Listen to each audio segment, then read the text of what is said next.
This dozer DAT, which we have rebuilt, is not a first machine. We have rebuilt first machine with Al-Bahar Caterpillar Wheeloader 988. It is currently working in Alumera project, which is proven it is very cost effective and comes along with a warranty as well.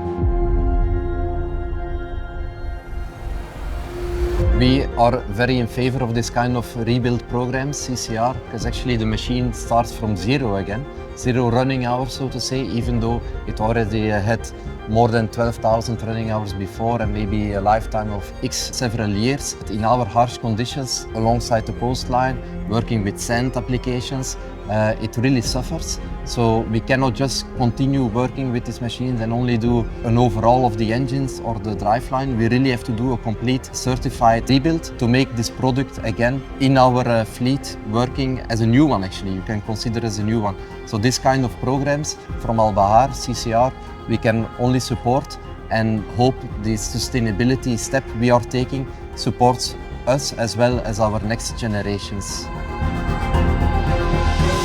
CAT-certified rebuild options are always considered as a cost-effective solutions for our customers, where customers can rebuild their machines at a fraction of the cost of buying a new machine. Through CAT-certified rebuild, the customer gets his machine rebuilt by our experienced skilled technicians using Caterpillar genuine parts. We offer our rebuild solutions with finance, customer value agreements, as well as extended warranty packages to match our customers' job requirements. CAT machines are built to be rebuilt and rebuilt again and again.